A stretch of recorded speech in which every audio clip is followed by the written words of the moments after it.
내일부터 고난주간 특세가 있습니다. 이번에 세족식을 병행하게 되는데 그 의미에 대해서 먼저 묵상하면 훨씬 더 의미 있는 시간이겠다 싶어서 오늘은 세족식에 대해서 한번 말씀을 준비했습니다. 오늘 본문은 시간적으로는 예수님이 잡히시기 전날 밤이고요. 공간적으로는 저녁 식사하는 자리입니다. 2절, 3절 말씀은 세족식을 앞둔 상황을 묘사해 주고 있는데 그 시간 그 자리에 마귀는 유다에게 벌써 예수님을 팔려는 생각을 넣었습니다. 반면에 예수님은 하나님께서 인류 구원을 위해 자신에게 맡기신 모든 것, 즉 사명이 무엇인지를 정확하게 아셨고 또한 곧 사명을 완수하고 하나님께로 돌아가실 것도 아셨습니다. 여러분, 참고로 성경을 읽다 보면 마귀라는 말도 나오고 어떤 데는 사탄이라는 말이 나와요. 이게 다를까요? 같은 말일까요? 성경이 좀 일관성 있게 번역하면 좋은데 어떤 데는 마귀라 그랬다가 어떤 데는 사탄이라 그랬다가 이렇게 되어 있는데 일관성 없는 게 아니라 마귀라고 되어 있는 것은 원어 그대로 번역한 겁니다. 번역한 거고 이 사탄이라고 간혹 번역된 것은 이 사탄이란 말 자체가 히브리어로 대적자, 원수, 이 마귀의 뜻이 사탄입니다. 히브리어입니다. 원래 사탄은 히브리어. 그런데 이 사탄이라는 단어가 정관사로서 이미 익숙하게 사탄 이러면 이건 대적자, 원수, 마귀 너무 명확한 의미를 갖고 있기 때문에 신약 시대에 사는 사람들도 헬라어를 쓰면서도 그냥 사탄이라는 말은 그대로 음력을 가져와서 사용했던 거예요. 그래서 이 헬라어로도 그냥 음력 그대로 사탄이라는 말을 헬라어로 써버립니다. 그냥 사탄. 그래서 히브리어 말 사탄이 헬라어로 그대로 사탄이라고 쓰여지면서 원래 마귀는 헬라어로 디아블로스입니다. 디아블로스라는 단어는 마귀로 번역했고 히브리어 음력 그대로 갖고 왔을 때는 사탄이라고 했습니다. 같은 말입니다. 결과적으로 사탄이나 마귀는 같은 말이다. 사탄은 구약에서 불려졌던 이름이고 굳이 따지면 디아블로스, 마귀는 신약적 개념인데 그래도 신약 시대에 사탄이란 말을 쓰기도 했다. 이 정도 우리가 이해하시면 됩니다.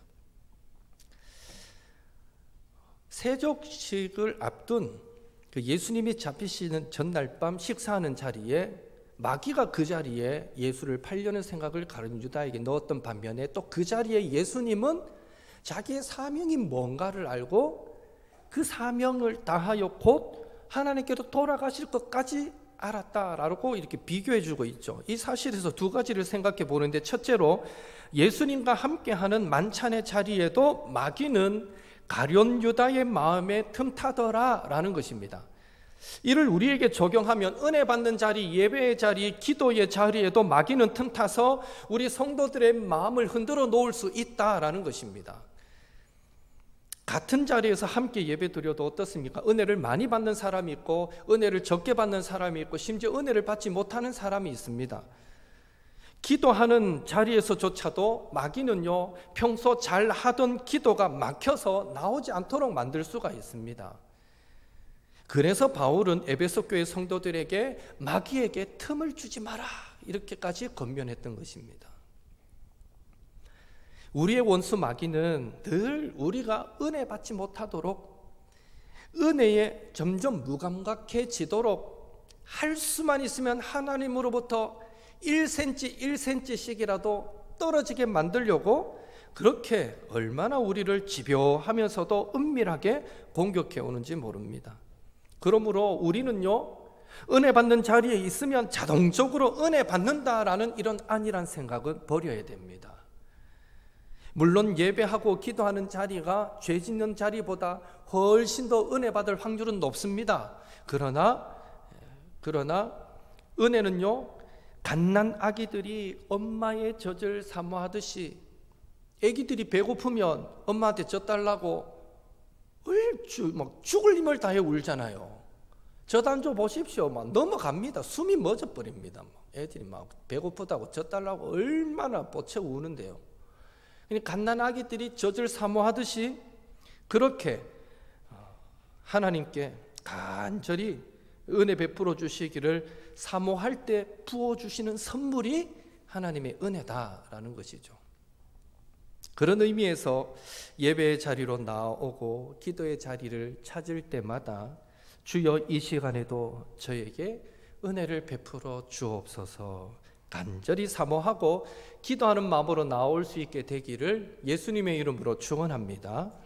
둘째로 예수님은요, 마귀가 그렇게 강력하게 역사하는 그 순간에도 자신의 사명을 정확하게 아셨다라는 것입니다. 역으로 예수님은 항상 그 사명을 꼭 붙잡고 계셨기 때문에 사탄의 어떤 역사도 물리칠 수 있었던 것입니다. 오늘 우리도 사탄과의 영적 전쟁에서 싸움에서 승리하는 비결은요, 우리의 사명을 분명하게 알고 붙드는 것입니다.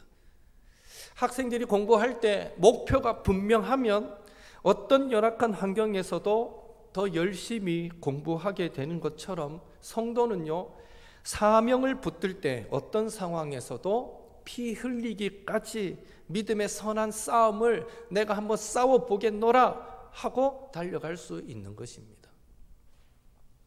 그런 의미에서 날마다 말씀과 기도 가운데 하나님께서 나에게 원하시고 기대하시는 바가 무엇인가, 그것을 묻고 확실히 깨달아서 어느 곳에서나 성도의 신앙을 아름답게 지키면서 사명자의 길을 힘껏 달려가시는 저와 여러분이 될 수 있기를 주님의 이름으로 축복합니다.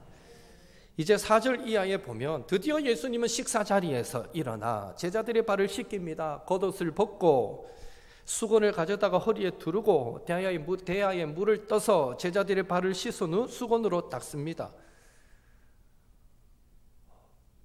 저는 내일 세세하게 닦지는 않습니다. 준비하고 있으면 제가 그 발을 대야에 집어넣습니다. 그리고 그 발 위에 손을 얹고 기도할 겁니다. 기도하고 다시 발을 들어서 수건으로 한 번만 닦고, 상징적으로 한 번만 닦고 수건을 들이면 개인이 닦고 양말을 신고 내려오시면 되는 겁니다. 발가락 다 이렇게까지 씻지는 않으니까 그런 염려는 안 하셔도 됩니다. 예수님은 그러셨을 것 같아요. 이 시대는 다 신발이 다 모래가 들어오고 다 이러니까 밖에 나갔다 들어오면 기본적으로 씻어야 되거든요. 그러니까 그 더러운 먼지 묻은 발을 예수님이 제자들을 씻겨줬을 때는 아마 발가락 사이사이 깨끗하게 씻어주셨을 것 같아요. 저는 그렇게는 안 하고 상징적인 거니까 그렇게 하겠습니다. 이 세족식과 관련하여 우리는 이 세 사람에게 집중할 필요가 있습니다. 첫째, 베드로입니다. 베드로는 처음에는 예수님이 자신의 발 씻기는 것을 허락하지 않습니다. 어색하고 부끄러워서가 아닙니다. 당시 하인들이나 하던 그 일을 선생님이신 예수님께서 하시려고 하니까 안 됩니다 하고 거절했던 것입니다. 베드로의 거절은 철저히 예수님을 향한 존경의 마음에서 나온 거절이었습니다. 그런데 발을 씻어주지 않으면 예수님과 베드로는 너와 나는 아무런 상관이 없다라고 예수님이 말씀하시니까 베드로는 아예 그렇다면 주님, 발뿐 아니라 내 손도 내 머리도 다 씻겨주십시오 라고 또 요청합니다. 상당히 변덕스러워 보이지만 이 역시 자기 스승이신 예수님을 존경하고 사랑하는 일관된 마음에서 했던 언행입니다. 그런 의미에서 베드로는요, 참 순수했고 진정으로 예수님을 사랑했던 사람이다라고 말할 수 있습니다. 두 번째로 가룟 유다입니다. 가룟 유다. 예수님께서 제자들의 발을 씻기실 때 가룟 유다의 발도 씻기셨을 것입니다. 그때 이미 예수님을 팔려는 생각을 했던 이 유다의 마음은 어떠했겠습니까? 예수님이 발을 씻기실 때 이 유다의 태도는 어떠했겠습니까? 성경에 언급되지 않지만 가룟 유다는 베드로처럼 순수한 마음과 사랑하는 그런 자세로 세족식에 임하지는 않았을 것입니다. 그리고 다른 제자들이 오늘따라 저 가룟 유다 행동이 왜 저래?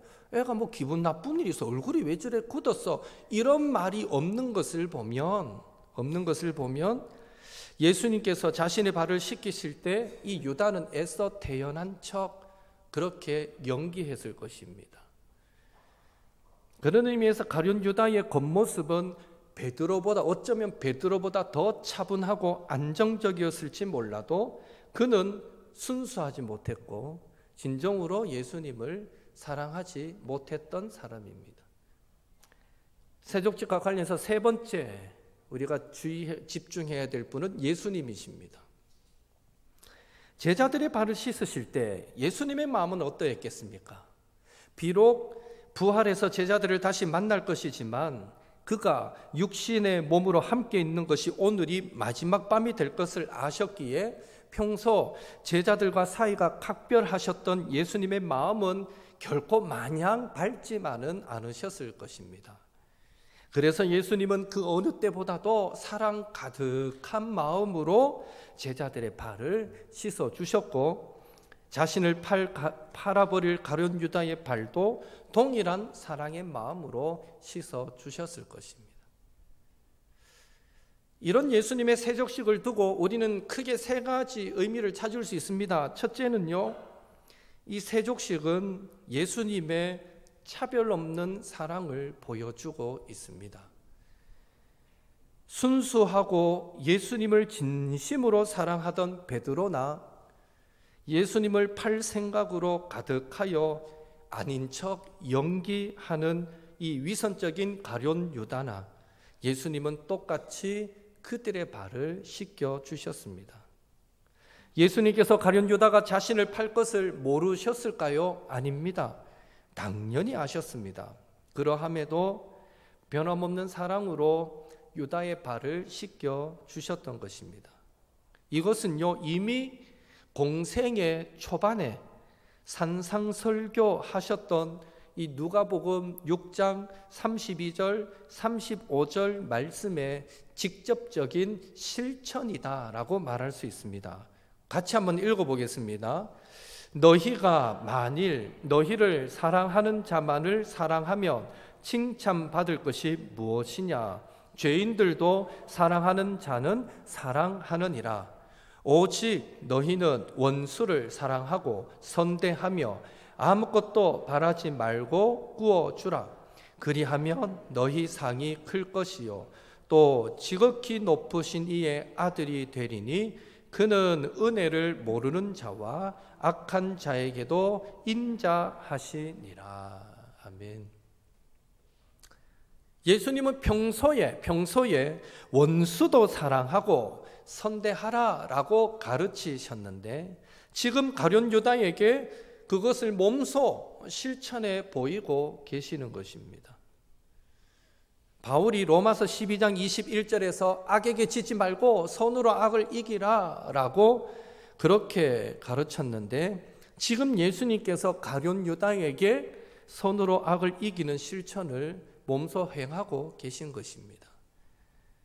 바라기는 예수님처럼 이 예수님의 말씀처럼 사랑할 만한 사람만 사랑하면 우리가 주님으로부터 칭찬받을 것이 없다는 것 기억하시고 하나님께 칭찬받기를 원하고 상급받기를 원하신다면 예수님을 본받아서 원수까지도 사랑하고 선대하는 삶을 힘껏 살아가시는 또 저와 여러분이 될 수 있기를 예수님의 이름으로 축원합니다.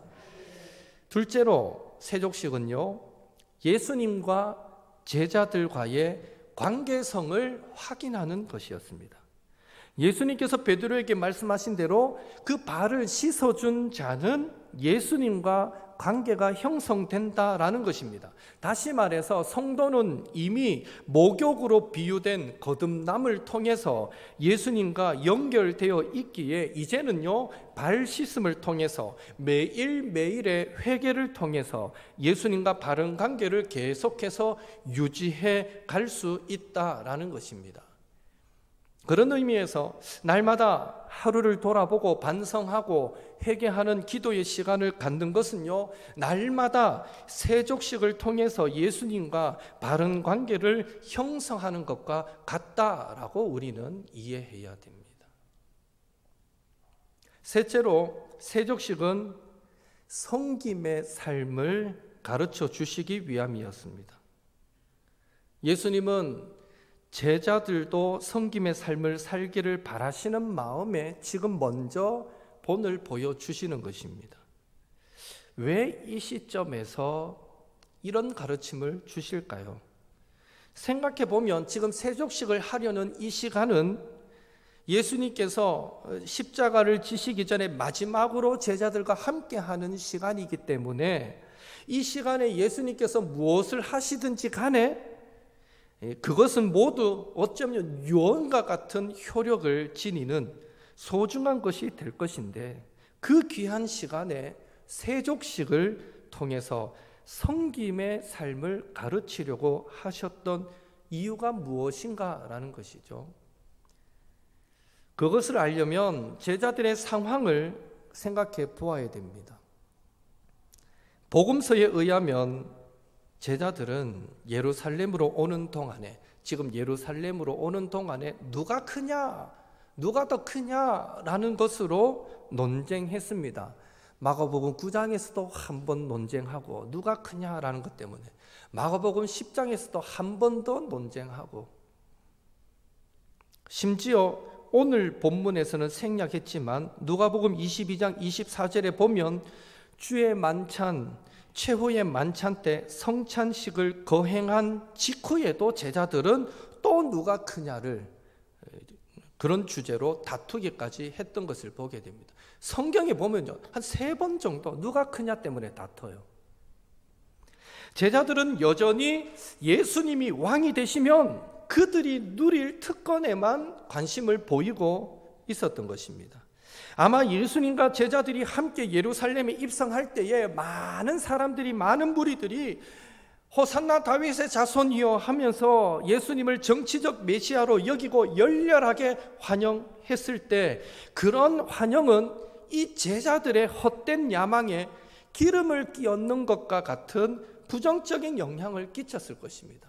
안 그래도 누가 크냐라는 생각이 가득한 제자들이었는데, 예루살렘 입성하면서 막 사람들이 예수님을 왕으로 막 고추대할 것처럼 이런 분위기에 들어왔을 때 이 제자들의 마음은요, 훨씬 더 긴박하게 내가 가장 큰 자가 되어야 될 텐다라는 생각을 갖도록 만들기에 충분했다는 것이죠. 예수님은 자신의 죽음에 대해서 계속 말씀하셨지만, 제자들은 소유를 통해서 힘을 얻으려면 높음을 추구해야 한다라는 이 세상의 말에, 예수님은 나는 계속 섬기는 자로 산다, 죽어야 한다 계속 말씀하시는데 막 들으려고 하지 않고 여전히 세상의 소리에 귀 기울여서 제자들은 자꾸만 높아지려는 것에 관심을 가졌다라는 것이죠. 그래서 예수님은 세족식을 통해서 누가 크냐라고 논하던 제자들에게 세상과 다르게 살라라는 이 제자도의 가르침을 주셨던 것입니다. 앞서 야고보와 요한의 어머니가 예수님을 찾아와서 자신의 아들들을 하나는 예수님 보좌 우편에, 하나는 좌편에 앉게 해달라고 치맛바람을 일으켜서 제자들 사이에 시기와 질투가 생겨나게 만들었을 때, 예수님은 마가복음 10장 43절에 보면 누구든지 크고자 하는 자는 너희를 섬기는 자가 되어야 한다라고 가르침을 주셨는데, 앞서 이 가르침을 주셨는데 지금 세족식을 통해서 그 가르침을 몸소 실천해 보이고 계시는 것입니다. 그리고 한 번 더 제자들에게 부탁하십니다. 14절에서 17절 같이 읽겠습니다. 내가 주와 또는 선생이 되어 너희 발을 씻었으니 너희도 서로 발을 씻어주는 것이 옳으니라. 내가 너희에게 행한 것 같이 너희도 행하게 하려 하여 본을 보였노라. 내가 진실로 진실로 너희에게 이르노니 종이 주인보다 크지 못하고 보냄을 받은 자가 보낸 자보다 크지 못하나니 너희가 이것을 알고 행하면 복이 있으리라. 아멘. 내일부터 시작되는 고난주간 특세로 주님의 십자가의 의미를 조금 더 깊이 묵상하면서 그 사랑에 감격하는, 감사하는 시간이 되기를 바라고요. 더불어 세족식을 통해서 목사가 발을 씻기지만 주님께서 내 발을 씻기신다라는 마음으로 임하셔서 너를 향한 나의 사랑은 차별이 없고 한결같단다. 나와 더 친밀한 관계를 누리자꾸나. 너도 나처럼 섬기는 자가 되어다오. 말씀하시는 그 주님의 음성을 들으시고 예 주님 뜻대로 이루어지기를 원합니다 고백하며 예수님의 발자취를 따라 살기를 새롭게 다짐하고 결단하는 복된 시간이 될 수 있기를 예수님의 이름으로 축원합니다. 이 시간 함께 기도하겠습니다. 내일부터 있을 한 주간